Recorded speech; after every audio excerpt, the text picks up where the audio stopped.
¿Qué tal? Esto es Out the Box Economics. Vamos a hablar de la semana y en particular de dos indicadores importantes. Uno, lo que tiene que ver con la actividad económica de septiembre y octubre en la forma del Nowcast que ofrece el INEGI previo a la publicación del indicador global de actividad económica, en este caso de septiembre. Y en segundo punto, la inflación de la primera quincena de octubre. Comencemos con la parte de actividad.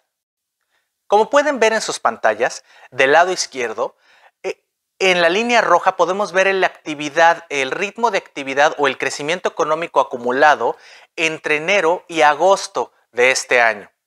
Y hasta ahora tenemos un comparativo anual del 7.3%, que se compara contra esas barras verdes, que es el pronóstico del consenso de analistas respecto al crecimiento de este año, que en la última encuesta de Citibanamex teníamos una expectativa del consenso en 6.2%.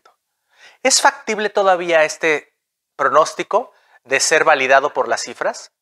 En la línea punteada podemos ver cuál será el crecimiento acumulado de nuestra economía este año si para los siguientes meses empezamos a observar cómo la actividad económica se consolida en un ritmo de crecimiento más pausado. Tras el término del repunte o rebote de la pandemia desde el año pasado, la economía parece volver a estacionarse o estar aterrizando en un sendero de expansión. La línea punteada ofrece la proyección si éste aterrizara en un ritmo de expansión mensual similar al del último ciclo de recuperación entre el 2010 y el 2018 de un 0.2% mensual. Así, pues bueno, aparentemente se podría validar, si no es que ligeramente por debajo, un 6% de crecimiento este año. La parte alentadora está del lado derecho.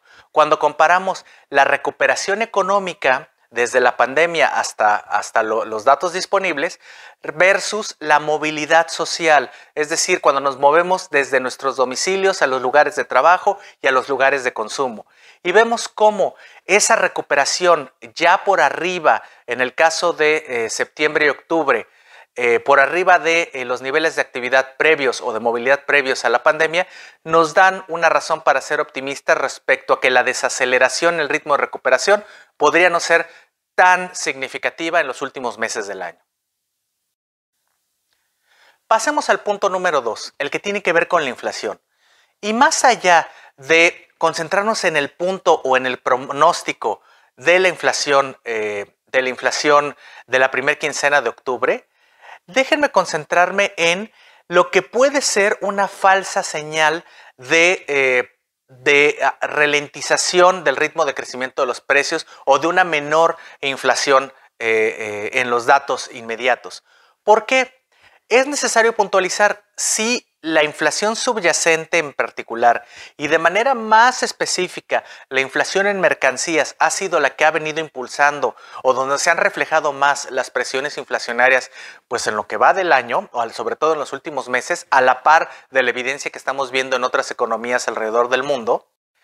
Es importante notar que si descomponemos el componente de inflación o índice de precios de mercancías en México en sus tres componentes principales, en este caso que sería la tendencia o comportamiento de largo plazo, el ciclo o comportamiento de mediano plazo y la estacionalidad como uno de los componentes de comportamiento de corto plazo o intraanuales, podemos observar, por ejemplo, ahora en sus pantallas, cómo de izquierda a derecha, primero tenemos una tendencia que todavía es ascendente, pero en que en su ritmo de avance quincenal, en el área naranja, vemos una cierta desaceleración o moderación en su ritmo de crecimiento. El componente de mediano plazo cíclico en medio de sus pantallas, podemos también ver cómo aparentemente estas presiones en mercancías han tocado un máximo en términos de índice de precios y hacen una pequeña meseta.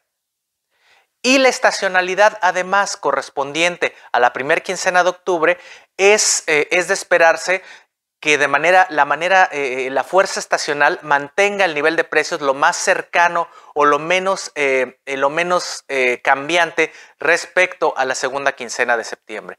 Por estas razones podríamos tener, de hecho, no solo una sorpresa a la baja, sino una especie de espejismo de moderación en las presiones inflacionarias. Sin embargo, esto es solo para el corto plazo. No estoy tan positivo respecto al mediano plazo, básicamente porque poco ha cambiado en términos de las restricciones de oferta que vivimos a nivel local y a nivel global, y de la recuperación de la demanda, que aunque se modera, sigue también siendo otra de las razones por las que tenemos en este punto un exceso de demanda local y un exceso de demanda global si tomamos en cuenta las restricciones de oferta. Es cierto que los consumidores están ajustando sus patrones de consumo, los productores también se ajustan a una nueva estrategia de costos, pero veo muy difícil que las presiones se desvanezcan en el corto plazo. Es todo por mi parte en esta ocasión. Muchas gracias por tu atención y me despido no sin antes invitarlos a que me sigan en las redes sociales. Gracias.